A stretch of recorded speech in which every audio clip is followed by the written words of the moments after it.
Alpha Omega.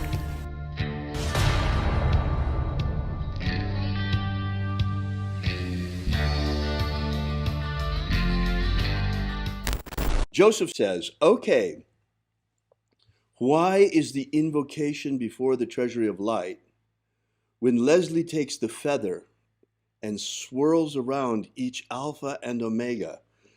Please explain. It would help in awareness of the ritual.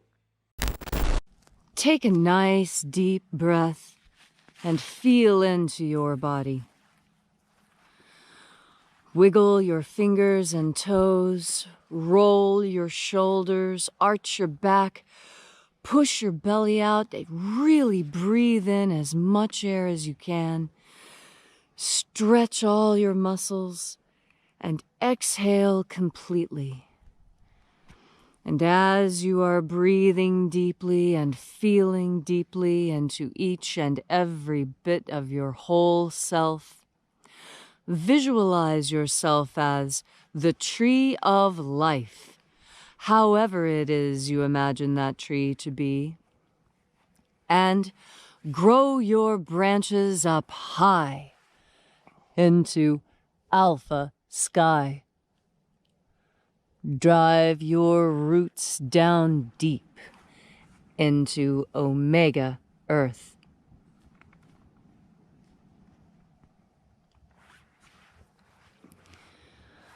I call on you in the east, Alpha.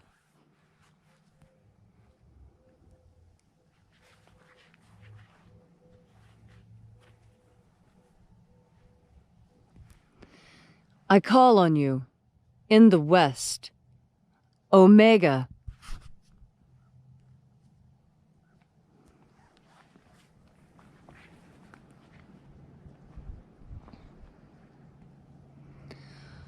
I call on you in the north, Alpha.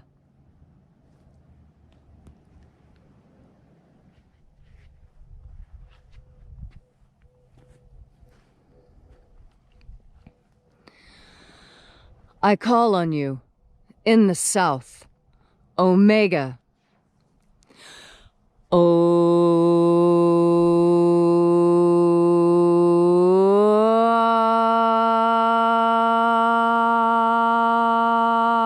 Alpha, Et Omega. the beginning And the end. and the path of the sun between, birth And death. and the path of life between. I am the Alpha. And the Omega.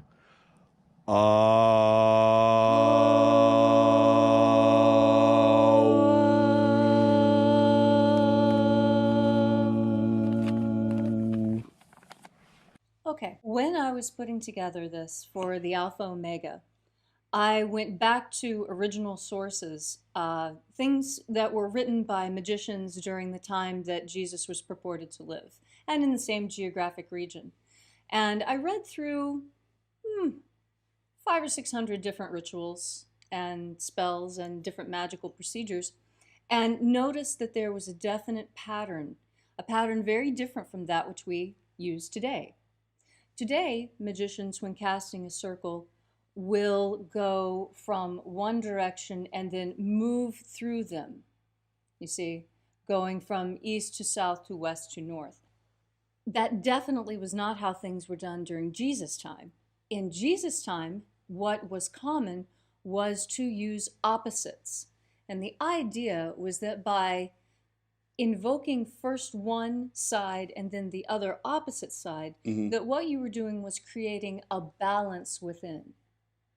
And so each time an action was made, an equal and opposite reaction was done in order to balance the energies. Right.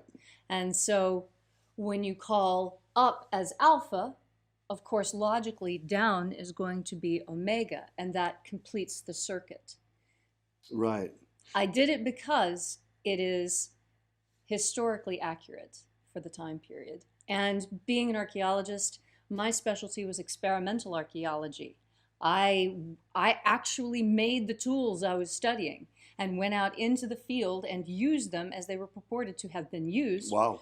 Because When you do that, you learn a lot. You learn a lot about how the marks on the tools are made because different activities leave different wear patterns. Wow. And I used exactly the same methodology for Magick, knowing that the wear patterns that I'm looking for are actually energetic sensations within myself and my environment.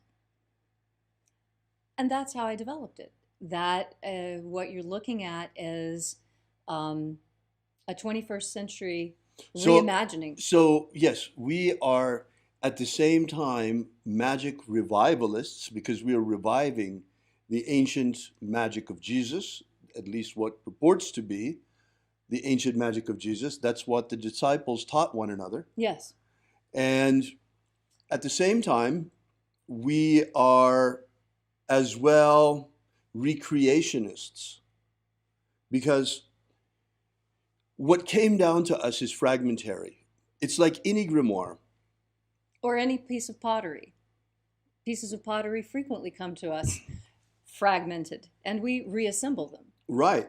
And even without that problematic, the grimoires presuppose that you are a magician already. It's not like they're going to tell you, like I do in the Ritual Magic Manual, step by step what you do.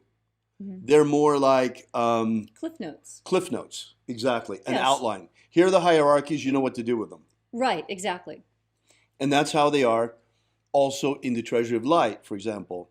You have the 3 names going in, the 3 names going out, and you have the 12 names going around. Yes. And it's not even around, they're just listed on top of one another. Mm-hmm.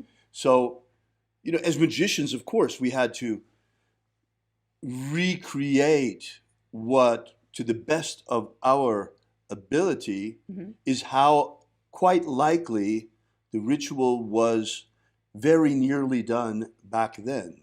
Yes, there have only been 1 or 2 conscious changes that I have made that differ from the original methodology used. And the reason was specifically because we are in the 21st century. And right. There are some things that simply do not carry over in time, like dinosaurs. Now, another piece of this is that we find not only in ceremonial magic and in Wicca, mm-hmm.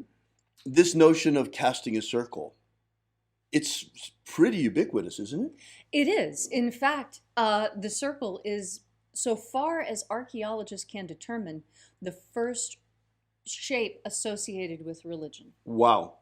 And that's for a lot of reasons. We naturally dance in a circle when we dance around something. Right. The 2 luminous bodies in the sky are round. It lends itself, when a woman is pregnant, she is round. Roundness lends itself to the concept of deity very easily. If you, also in the Native American tradition, if you go to a Native American powwow, many of the different cultures, you're going to find different cultural expressions of north, south, east, west rituals. Yes, even in North America. Different tribes have different colors associated with the 4 directions.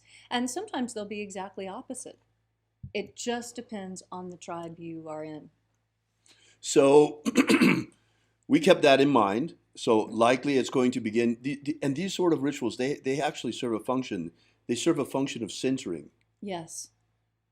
And in the case of the lesser banishing ritual of the pentagram, also of purification.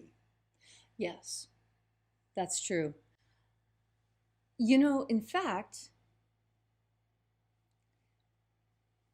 purification and banishing, as I'm clicking through my catalog of who does what, when, and where, and why, I cannot think of a culture that does not practice cleansing and purification before the beginning of a ritual.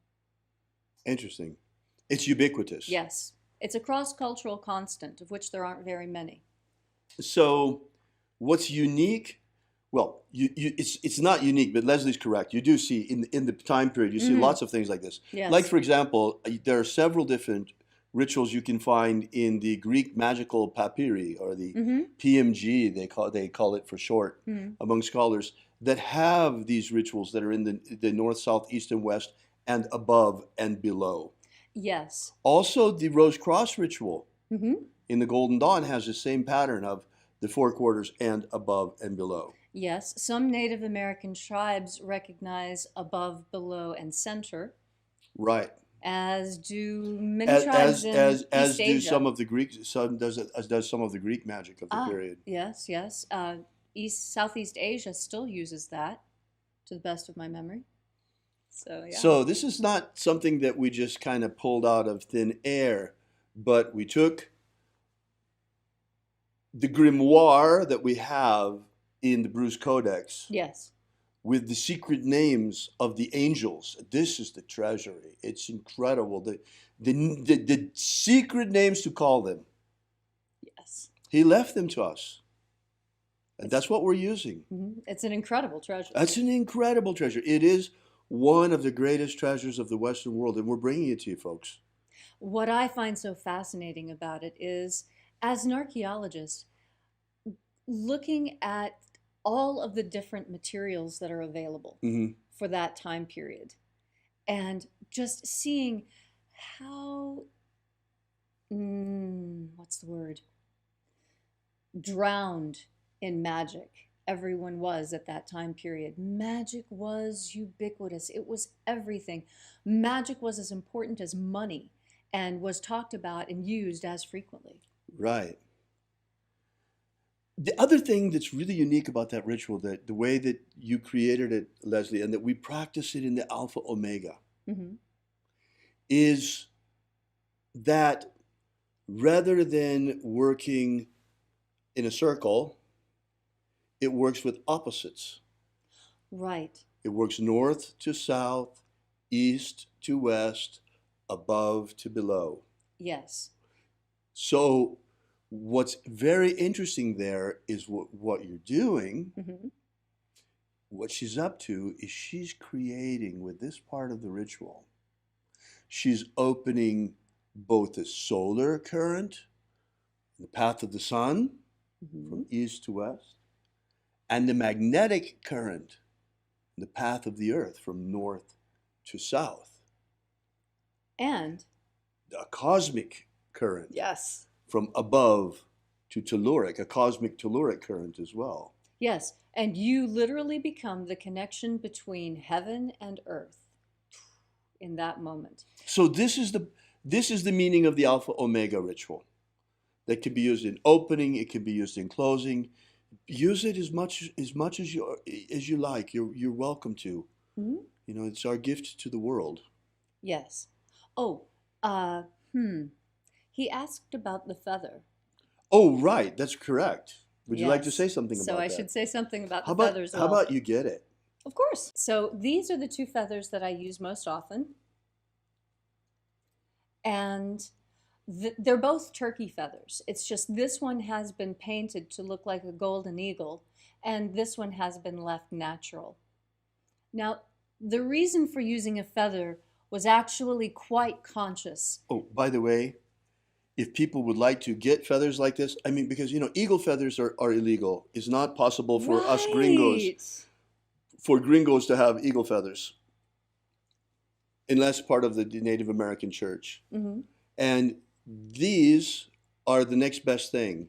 It works just as well.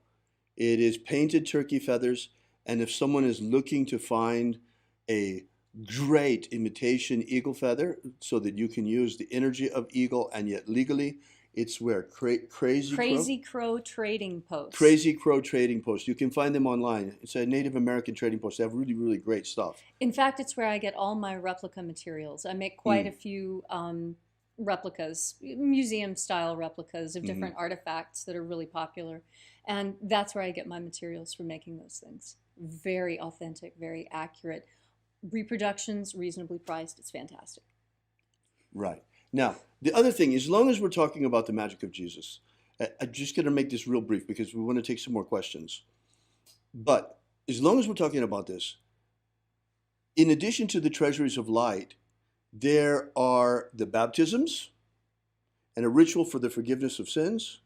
And there's a system for ascension, for rapture, rising through the 12 planes into the kingdom of light. So that's what's in the Bruce Codex. That's what the whole system entails. And we will, as time goes by, be making more and more of this system accessible to the public in a way that's easily usable by a lot of people? Yes, I have been working on rewriting and sculpting. And making it accessible. Yes. Thanks really for asking that. It's really a labor of love, getting up every morning and getting out there. And Leslie is really so disciplined. She's getting the fire going for us as well in the morning lately, so that It's a lot of fun to it's start not fire. quite as cold as as it's been. Yeah, you would be surprised how that fire actually keeps us quite warm when we're out there. I don't know if you noticed this morning, but this morning it was so cold we actually came around to the other side of the fire to purposefully stand in the smoke. Because, you know, whichever way the smoke is blowing, that's also which way the heat is blowing. So.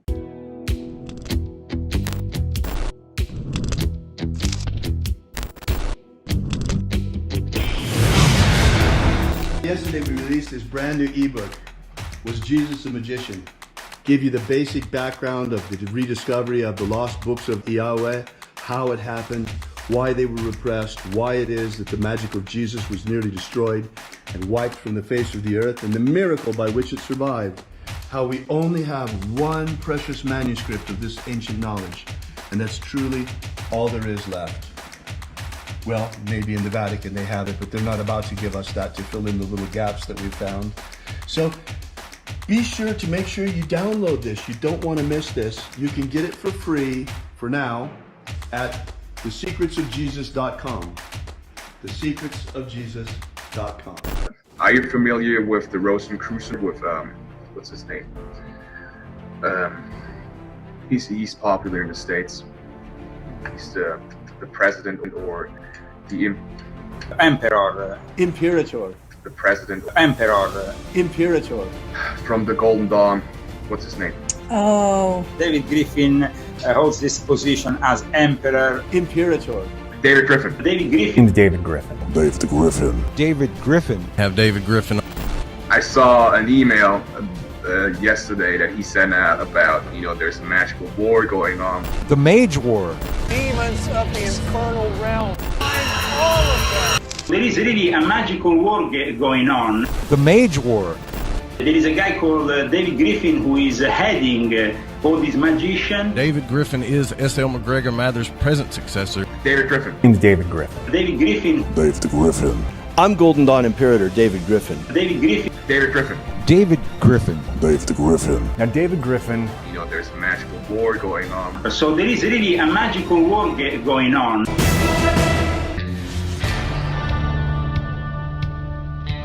Alpha Omega.